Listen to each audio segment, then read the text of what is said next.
Hey guys, it is Finn here and welcome to today's video where I will be previewing and predicting every single game for the Premier League match week 7. 7, what a magical number it is. The number of Cristiano Ronaldo, or the amount of legs a spider has.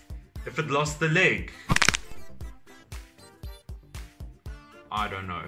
And of course, if you are not subscribed to this channel and you like regular football content, then please do consider subscribing, as the goal is to reach 1,000 subscribers before the end of the year. And I'd like to make money from this. That would be pretty cool.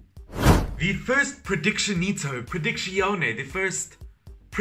I have for you guys will be between Wolves and Crystal Palace. Now, apparently this is supposed to be one of Wolves' best ever starts to a Premier League season, but in terms of how they've been playing, guys, please don't hate me for this, but I don't know if I've been that impressed with them so far. Okay, calm your horses. What? But despite that, I do still think that Wolves will win this game, because looking at them in that game versus Newcastle United, they were dominant attacking wise. They had so many chances, and that is why Raul Jimenez is going to be my player to watch in this fixture. 4 goals from 6 games for him. He's got such an amazing striker's instinct, and he always seems to get his shots on target, and I can definitely see him scoring against the likes of Crystal Palace, who, by the way, I'm not totally ruling out of this fixture. I think attacking wise this season, they've really stepped up. I think Michy Batshuayi has been unlucky. He's scored quite a few offside goals. There's a lot of pace in this Crystal Palace team, and Zaha has really hit top form. But unfortunately, I cannot give them the win, as there are still far too many gaps in this Crystal Palace defense, and unfortunately they can look as sloppy as Big Sam on a Christmas meal. Sheffield United versus Manchester City. Now guys, I'm not gonna lie, I feel slightly sorry for Sheffield United. They're gonna be tired after this match week. Liverpool last week and Man City this week, it's a tiny bit unlucky for the Blades, but in all fairness, I do have to say Sheffield United in their last few games, their defense has improved. Attacking wise, they are creating a lot more chances. It is just a matter of getting their chances on target, and then they'll look like a seriously good team. And Ramsdale between the posts has made some incredible saves, but does still make unnecessary risks. But besides the point, I still think Manchester City are going to win this. I don't think this comes as a surprise to anyone, but there's just a lot more quality in this Manchester City team. Although they drew to West Ham, they drew to a very confident West Ham, and Kevin De Bruyne is back. Aguero has been back for a match or two now and is gaining his match fitness. Once again, just a lot more quality in the City team. And player to watch, I would love to say Phil Foden for how he's performed so far this season. But with De Bruyne back, I'm not sure if Foden's going to start. So I will go for Cancelo, because that fullback has had an amazing season so far. He has created some beautiful chances, he plays high up the field, and I think he could do some serious damage to Sheffield United. Burnley versus Chelsea is next. Now Burnley, I would love to give you guys your first win of the season, but I'm so worried for you guys. 0 wins so far in the Premier League season, and the lowest scoring team so far in the Premier League. Only 3 goals scored so far, and I just can't see you guys beating the likes of Chelsea, because I will admit this, Mendy has looked like a superstar between the posts for Chelsea, and I can't see Burnley facing that. And unfortunately for Burnley, one thing I've also realized so far this season is they are not the fastest teams. They don't have the fastest players, and as a result of that, they end up fouling the opposition to stop them. Which, newsflash for you guys, Chelsea is a pretty fast team, and because of that, I do think Chelsea will win. Once again, I've said this quite a few times this season, but I'm still worried about Chelsea's balance at the end of the day, because when they attack well, they don't defend well, and when they defend well, they don't attack well. And we saw that versus the likes of Manchester United, where defensively they looked very strong at moments, but they didn't create enough chances. Only 6 shots, and only 1 of those on target. But despite that, I will still give Chelsea a win in this.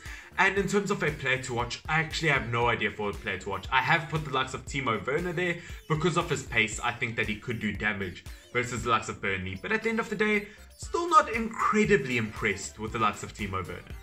Liverpool versus West Ham United is next. Now, I would love to say that this is an easy fixture to predict, But it's really not. There's just something magical about West Ham as of late. In their last 4 games, out of a possible 12 points, they've gotten 8 points. And in those 4 games, they've played Leicester City, Man City, Spurs and Wolves. That is not an easy thing to do for any top team, no matter West Ham United. Attacking wise, they are looking good. They are looking fast. Defensively, they are defending well as a team, not to mention how good Cresswell looks in the left back position. And we haven't even seen their new signing Ben Rama in the striker position. But despite that, I think that I still will give Liverpool a win because there's only so long this hot streak can go for West Ham. The only concern I have for Liverpool at the moment is the fact that they conceded so many chances versus Sheffield United. But I will say that the deciding factor in that game was Alisson Becker between the posts, because now that he's back, he looks as solid as ever, making some incredible saves. And I don't even think they miss Virgil van Dijk that much. Yeah, that's right, I said it. I think Fabinho had an incredible game in the centre-back position, and maybe the only player that they did miss in that game was Thiago in the midfield position to string some plays together. And in terms of a player to watch, I am going to go for Mohamed Salah, because in my opinion, I could go for someone like Jota, who's played really well as of late, but I have to go for Salah, because Salah is like pizza, even on a bad day. Pizza's pretty good. Aston Villa versus Southampton is next. Now, unfortunately, Aston Villa's unbeaten run in the Premier League was destroyed by Leeds United last time around, which in all fairness, they've still had a fantastic season. If you offered them in the beginning of the season 12 points from their first 15 points, they would have taken that. I mean, the way they played last season, if you offered them 16th place with a McDonald's Happy Meal, they would have taken that. But unfortunately, versus Leeds United, they set up a way too defensive team that was way too easy to counter-attack against. And unfortunately, I do think Tyrone Mings was to blame. I don't think he had a good game, and he was just very poor at reading Leeds United attack, which might just be karma for treating Bamford like a sack of potatoes. But at the end of the day, Yota can't rule out Southampton in this fixture, because in their last game, they ended Everton's unbeaten run in the Premier League, and they looked really good. Scored 2 goals, they could have scored way more, they look really fast. Danny Ings and Shea Adams have a really good partnership at the moment, and they're really good with their switch-up play. But from what I've seen so far in total this Premier League season, I will go for an Aston Villa win on this, and my player to watch has to be Jack Grealish. He looks so magical on the ball. He's like an English Messi. Oh wait, that title's taken by Jesse Lingard.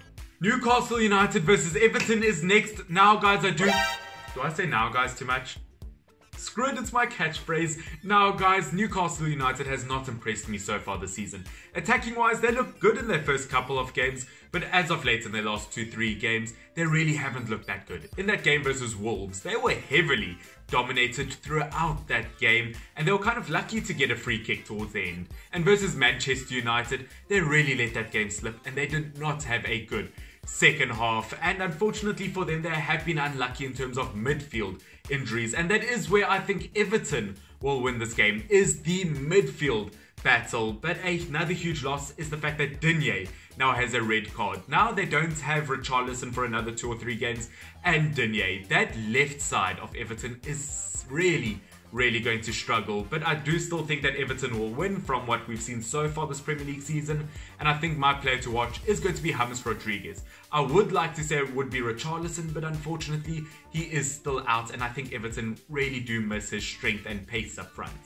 Manchester United versus Arsenal is next, and as you guys can see, I do think Manchester United will end up winning this one, because as of late, they've gotten some points versus some big teams. They obviously beat PSG and they drew to Chelsea. Which, to be honest, they looked really good attacking wise compared to Chelsea throughout that game, but I will say I was kind of bored. They played it very safe in that game, which I hope they don't do the same versus Arsenal, because the reason I haven't given Arsenal a win is because I don't think they've looked that good this season. Pierre-Emerick Aubameyang, the main man, has scored the same amount of goals as Aaron Wan-Bissaka this Premier League season. Only 1. Although I do think Lacazette could probably score because he didn't look too bad versus Leicester City, but the reason I'm not giving Arsenal a win is because of how slow that defense is, especially if they have to end up playing someone like Mustafi. I mean, Mustafi in that game versus Leicester City versus Jamie Vardy, it's like putting a tractor up against a Bugatti. There is only one winner. And unfortunately for Arsenal, I see the same versus United, especially if you have your Rashford or your Martial versus that Arsenal defense. And that is why I have put Rashford as my player to watch. Because of his incredible pace, I think that he can get straight through Arsenal's defense, and he's done super well as of late. Of course, the hero versus PSG, he did good versus Newcastle, and although he didn't score versus Chelsea, he had some seriously good chances.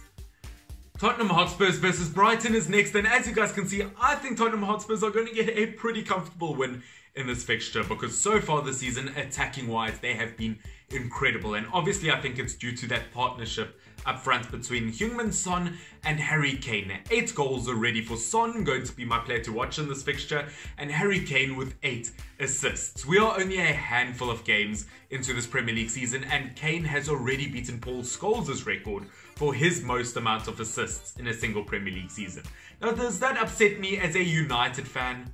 Yeah, it kind of does. And in terms of Spurs' defense, I will say this. I think without Davinson Sanchez, I think Spurs' defense looks a lot stronger, especially we saw that versus Burnley. I think Alderweireld is the way to go, and unfortunately, I don't think Brighton stand too much of a chance in this fixture, because looking at them in the last 2 games, they're just not getting their shots on target. I mean, versus West Brom, only 3 shots on target, and versus Crystal Palace, they only got like 2 shots on target. If they want to stand a chance versus a team like Spurs, they have to get their shots on target, and they really did miss Dunk in their previous game. But in the meanwhile, I do think Spurs will take this one. Fulham versus West Bromwich Albion is next, and guys, unfortunately, I don't think anyone really cares about this fixture too much, and neither of these teams have gotten a single win yet in the Premier League, which is really, really bad. And looking at the likes of Fulham versus Crystal Palace in their previous game, they look really, really bad, to be honest, and things just didn't work in their favour. Obviously, they got that red card, they were bullied the whole game, Lookman hit the post twice, and Mitrovic just isn't looking like the striker he's supposed to be for Fulham. And looking at the likes of West Brom, once again, just making far too many mistakes. But in their previous game, for example, versus Brighton, the own goal was kind of unlucky, and attacking-wise, I think they are improving. I do think Robertson and Grant actually look really good when they are up front together. But at the end of the day, I do think that I will give Fulham a win in this one, purely because of how good Lookman has looked at the moment. I do think that one player can make a difference, and I do think that Lookman will be that man. Leeds United versus Leicester City is the final game of this Premier League match week, which once again, guys, if you have enjoyed, please do consider subscribing, as it really would mean a lot to me and it helps the channel out so much. But Leeds United versus Leicester, as you guys can see, I've gone for a shock result with Leeds United winning this one, because looking at them, their attack has looked so good so far this season, where if you look at Leicester City, I still think they need a Chilwell replacement, and Soyuncu is still out with injury in that centre-back position, and with Soyuncu gone, I just don't see Leicester City beating the likes of Leeds United. They're really good and really fast on their counter-attack, and versus Aston Villa, I thought they played a lot like how they did versus Liverpool in their first game back in the Premier League. I think Leeds United are going to scrape a win in this one, and I think Bamford probably will be the player to watch in this fixture. And just in terms of just Leicester City in general, I am slightly worried about them attacking-wise, because as we learned in that game versus Arsenal, without Jamie Vardy, there is no party. Alright everyone, that is it for this Premier League match week prediction. Once again, if you have enjoyed it and you are not subscribed, please consider doing so, as the goal is to reach 1,000 subs before the end of the year. But other than that, I hope you guys are enjoying your football, enjoying your lives, enjoying your days, all of that good stuff. This has been fun. FYWN, I do love and appreciate every single one of you. Stay awesome. Cheers. Bye. Unknown Brain, Marvin Devine. I'm saying bye to all the lies and all the times you cried, saying that I wasn't right, yet I was right by your side. You manipulator, playing games, your friends commentators, and I don't know what you